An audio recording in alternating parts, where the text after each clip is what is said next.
Hello दोस्तों, स्वागत है आपका हमारे यूट्यूब चैनल पे। तो दोस्तों, आज लेकर आए हैं हिंदी का 3 महत्वपूर्ण टॉपिक। जी हाँ, हिंदी का 3 महत्वपूर्ण टॉपिक संज्ञा, सर्वनाम और समास। तो आज यह वीडियो देखने के बाद आप फिर कभी जीवन में नहीं भूलेंगे। तो बिना समय गंवाए शुरू करते हैं वीडियो। देखिए, पहला होता है इसमें संज्ञा के 5 भेद होते हैं। ठीक, संज्ञा के 5 भेद होते हैं और इसमें इसके पहला भेद है व्यक्तिवाचक संज्ञा। व्यक्तिवाचक संज्ञा जो डायरेक्ट सिर्फ एक ही चीज़ को इंगित करे, उसके जैसा संसार में दूसरा ना हो। जैसे एग्जाम्पल देखिए, व्यक्तिवाचक संज्ञा उसे मतलब सिर्फ दुनिया में एक ही हो और उसके जैसा दूसरा ना हो। इसका एग्जाम्पल हो जैसे गंगा नदी, उषा पंखा, हीरो बाइक, पटना। मतलब ये स्थान, शहर, व्यक्ति, कोई विशेष एक ही नाम हो जो इसके जैसा फिर दूसरा नाम ना हो, इसे व्यक्तिवाचक संज्ञा कहते हैं। ठीक, और इसी में आगे बढ़ते हुए इसमें आ जाएगा जातिवाचक संज्ञा। इसमें डायरेक्ट किसी वस्तु, स्थान को इंगित नहीं करे। और व्यक्तिवाचक में क्या होता है, डायरेक्ट किसी चीज को इंगित करें। और जातिवाचक में डायरेक्ट किसी वस्तु, स्थान को इंगित ना करे, उसके जैसा और भी हो, इसके जैसा और भी हो। जैसे नदी, नदी बहुत नदी है, ये जातिवाचक है। शहर, बहुत शहर है। पंखा, बहुत पंखा है। गाड़ी, इसमें कंफर्म ना हो कि किसके बारे में बात किया जा रहा है, इसे ही जातिवाचक संज्ञा कहते हैं। और व्यक्तिवाचक में कंफर्म हो, एक ही नाम हो, जैसे गंगा नदी तो गंगा नदी, उषा पंखा तो उषा पंखा। जैसे हीरो की बाइक एक और हो जाएगी बाइक, तो बाइक हो जाएगी जातिवाचक संज्ञा।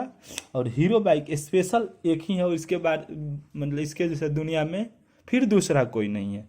और एक शहर हो गया पटना, और दूसरा अगर ऐसे बोले कि शहर, सिर्फ शहर दे तो बहुत सारे शहर हो जाएंगे, तो ये जातिवाचक संज्ञा हो जाएगा। और कोई बोले लड़का, तो लड़का हो जाएगा जातिवाचक संज्ञा।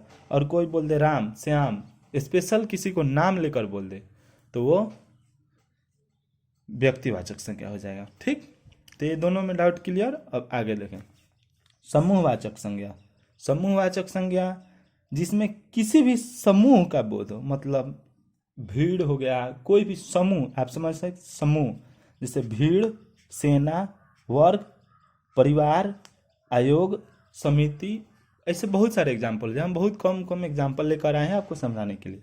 तो मतलब इसमें किसी भी समूह का बोध हो, जैसे भीड़ और कुछ भी हो, ये समूहवाचक संज्ञा हो जाएगा। ठीक, आगे देखिए द्रववाचक संज्ञा।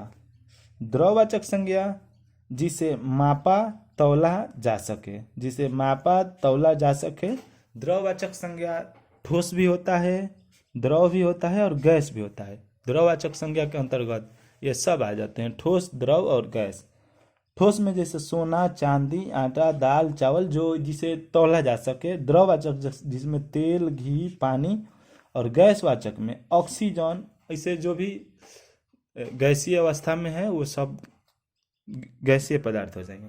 तो द्रववाचक ये आसान है, कोई भी समझ सकता है।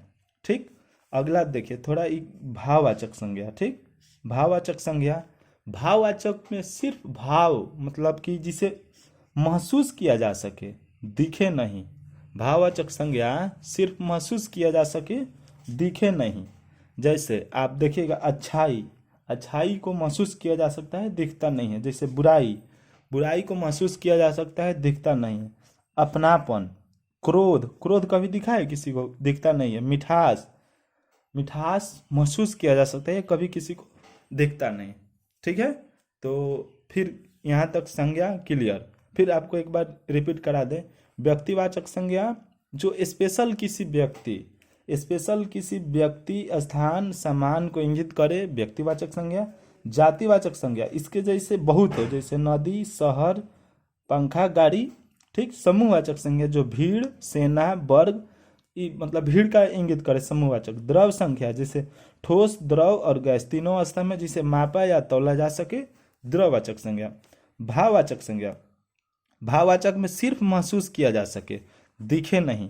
जैसे अच्छाई, बुराई, अपनापन, क्रोध, मिठास, ये सब सिर्फ महसूस किया जा सकता है, दिखता नहीं। ठीक है, तो संज्ञा यहाँ तक कंप्लीट हो गया।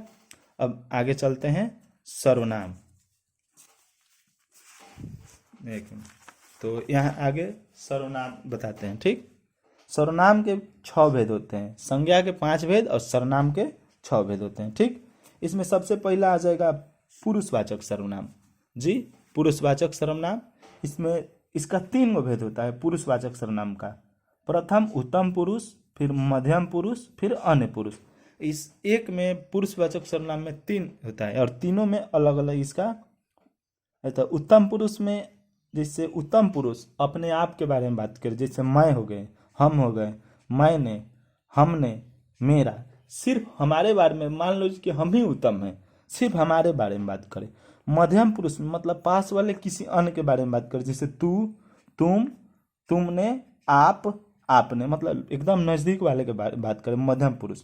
और अन्य पुरुष के बारे में जब भी बात हो वो कन्फर्म ना हो, दूर हो एकदम, यह, वह, वे, ये, उनका, इनका, मतलब ये थोड़ा दूर वाले के बात में बात करें। ऐसा ही समझिएगा, जैसे भी उत्तम पुरुष के बारे में एकदम मैं, हम। मध्यम पुरुष मतलब पास वाले तू, तुम।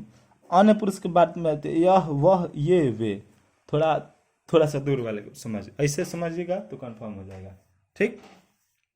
और ऐसे ही फिर आगे बढ़िए, पुरुषवाचक सर्वनाम हो गया। तो आगे देखिएगा तो निश्चयवाचक सर्वनाम। निश्चय मतलब एकदम कंफर्म, मतलब जो कंफर्म हो, एकदम निश्चित हो, कंफर्म। जैसे इसका एग्जाम्पल देखिएगा, यह मेरी पुस्तक है, वह उनकी मेज है, मतलब इसमें कंफर्म है कि यह पुस्तक मेरी है तो मेरी है, वह उनकी मेज है तो उनकी मेज है, मतलब इसमें कंफर्म बता दे तो वह निश्चयवाचक सर्वनाम हो जाएगा, ठीक।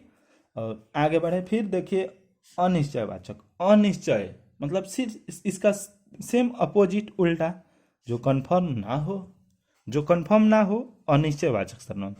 जैसे इसमें कोई, कुछ, मतलब ये कंफर्म ना हो, हर सेंटेंस में कुछ ना कुछ लगा, जैसे उसने कुछ तो लिया है, कुछ तो लिया है, मतलब कंफर्म ना है। दूसरा, कोई आ गया, मतलब ये भी निश्चय ना है, ये अनिश्चय है, कोई आ गया ये भी कंफर्म ना है, तो ये हो जाएगा अनिश्चयवाचक सर्वनाम, ठीक। तो पुरुषवाचक सर्वनाम, निश्चयवाचक, अनिश्चयवाचक, तीनों हो गया। तो फिर आगे देखते हैं, आगे देखते हैं संबंधवाचक सर्वनाम।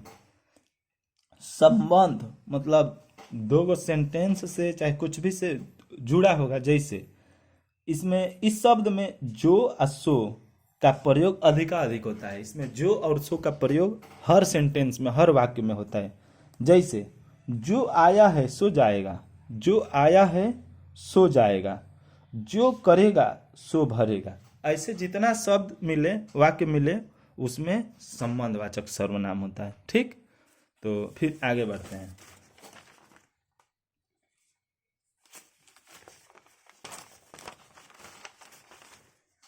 संबंधवाचक हो गया।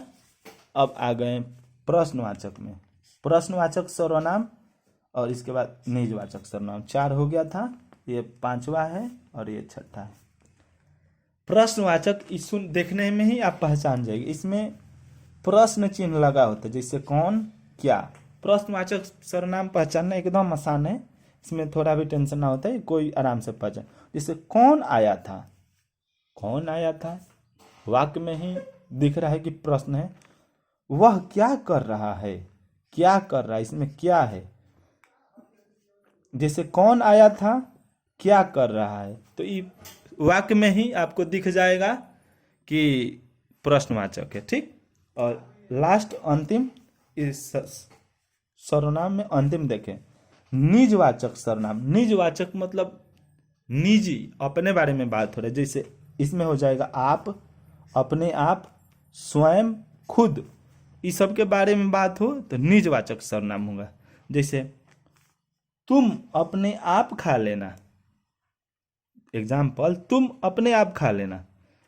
वह स्वयं गाड़ी चलाती है, वह स्वयं गाड़ी चलाती है, यह निजवाचक हो जाएगा। आप भला तो जग भला, आप भला तो जग भला, ये ऐसा सेंटेंस मिलेगा तो आप समझिएगा कि ये निजवाचक सर्वनाम है, ठीक। तो संज्ञा और सर्वनाम खत्म हो गया। अब आपको लेकर चलते हैं समास के ओर। समास, और ये भी एकदम चुटकियों में खत्म हो जाएगा। और एक दो बार वीडियो देख लीजिएगा, इसको नोट कर लीजिएगा, जीवन में फिर कभी नहीं भूलिएगा। ठीक। समास के भी 6 भेद होते हैं। समास के भी 6 भेद होते हैं। समास के भी 6 भेद होते हैं। ठीक। तो इसमें सबसे पहला आपको बता दें, तत्पुरुष समास। तत्पुरुष समास। ठीक।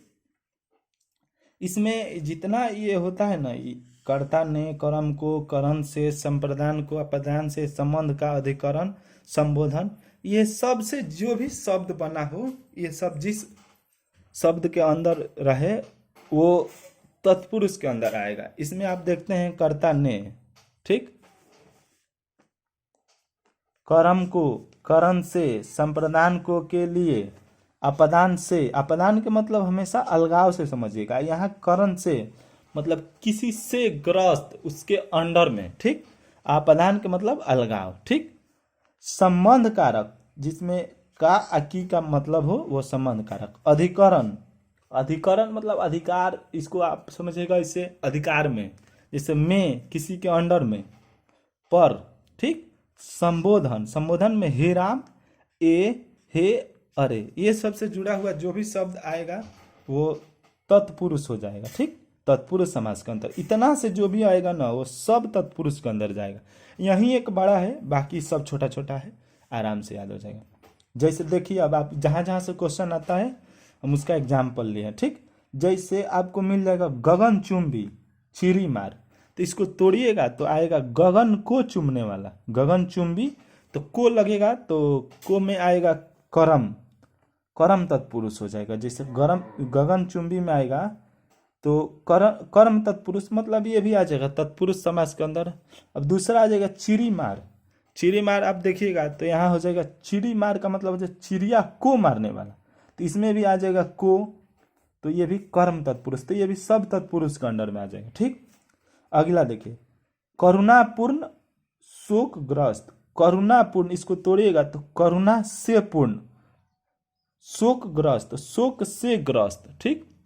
तो इसमें देखिएगा करुणा से पूर्ण, तो ये करण तत्पुरुष हो जाएगा, मतलब करुणा से पूर्ण, तो ये भी आ जाएगा आपका तत्पुरुष के अंडर में। ठीक। अब यहाँ देखिए, स्नान घर, गौशाला, दो एग्जाम्पल लिए हैं। ज़्यादा तो आप बुक में प्रैक्टिस करिएगा ना तो सब बन जाएगा। हम आपको समझाने के लिए दो लिए हैं, वीडियो बहुत बड़ा हो जाएगा। शॉर्ट में एकदम समय को देखते हुए एकदम छोटा सा वीडियो बनाने की कोशिश किए हैं। तो यहाँ देखिए, अपदान तत्पुरुष का होगा, ना संप्रदान पहले देखिए, संप्रदान का होगा स्नान घर गौशाला। स्नान घर को तोड़िएगा ना शब्द को तो इसमें आएगा स्नान के लिए घर, स्नान के लिए घर, तो के लिए लग गया, तो के लिए का मतलब होगा संप्रदान तत्पुरुष, ये भी तत्पुरुष के अंदर है। गौशाला, गौ के लिए शाला मतलब गौ के लिए घर, उसका हो जाएगा तत्पुरुष समास। ठीक। इसमें अगला देखिए, अपदान, अपदान तत्पुरुष देखिएगा तो इसमें होगा ऋण मुक्त धनहीन। यहाँ सीधा अलगाव का स्थिति आएगा। ऋण मुक्त मतलब ऋण से मुक्त। ठीक। तो ऋण से मुक्त मतलब ये अलगाव हो गया, ऋण से आप अलग हो गए, अपदान तत्पुरुष। उसके बाद अगला होगा धनहीन।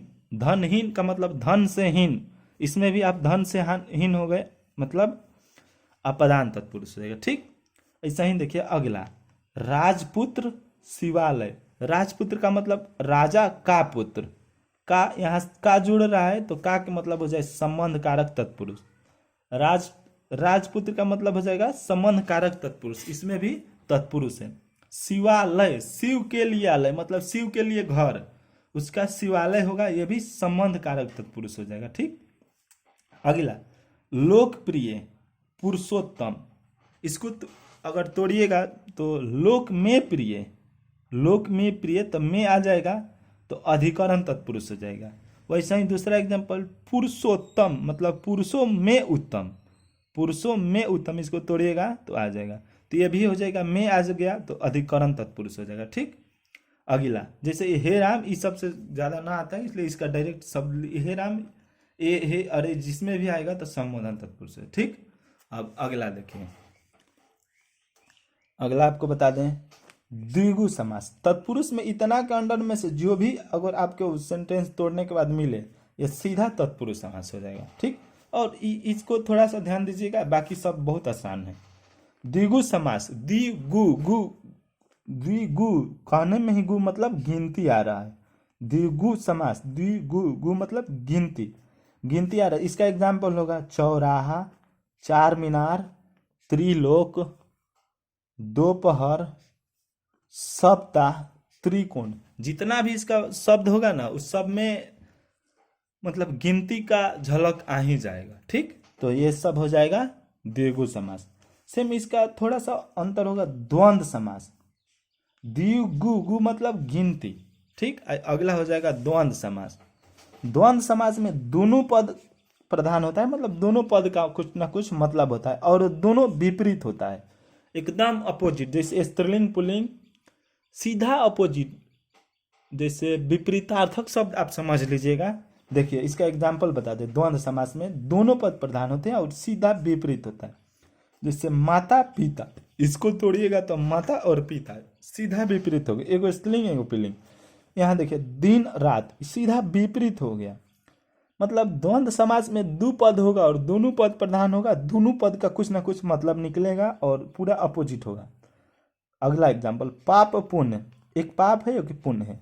देश विदेश, मतलब इसमें दो शब्द जुड़ा है, दोनों पद का कुछ ना कुछ मतलब है और दोनों सीधा अपोजिट है। नर नारी, नर नारी, छल कपट, भाई बहन, भाई बहन। इसमें देख रहे हैं आप जितना है सब में दो दो पद है और दोनों पद का कुछ ना कुछ मतलब है और दोनों पद विपरीत। ई याद करिएगा ना, इसमें दोनों पद प्रधान होता है और विपरीत होता है, तो ये हो जाएगा द्वंद्व तत्पुरुष। ठीक, तो द्विगु और द्वंद्व क्लियर हो गया। द्विगु गु मतलब गिनती आ जाएगा, द्वंद्व के मतलब आ जाएगा दोनों पद विपरीत में हो। ठीक, अगला कर्मधारय समास। इसमें अगला आ जाएगा आपका कर्मधारय समास।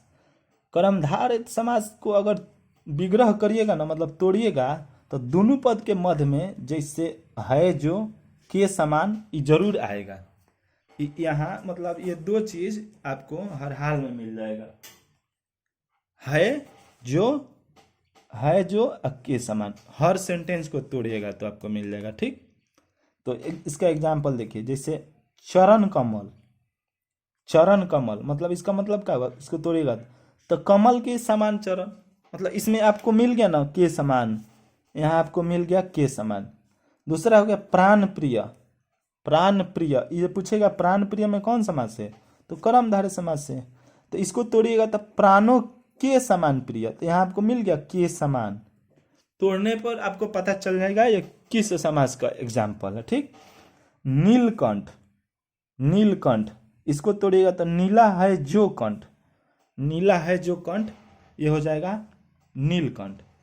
महापुरुष मतलब महान है जो पुरुष, इसको तोड़ने के बाद जहां आपको मिले है जो या के समान, वो क्या हो जाएगा कर्मधारय समास। ठीक, आपको आगे चलते हैं। ठीक, बस थोड़ा देर और लास्ट ही है। अगला हो जाएगा बहुव्रीहि समास। बहुव्रीहि समास तो आसान भाषा में समझें तो ये किसी महान देवता, स्थान या आदमी को प्रदर्शित करता है। बहुव्रीहि समास जो शब्द रहेगा उसको छोड़ के किसी और को इंगित करेगा।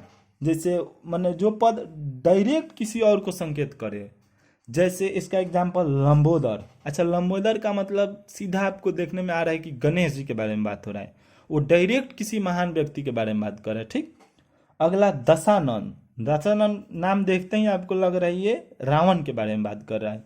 महावीर मतलब ये बजरंगबली के बारे में बात कर रहा है।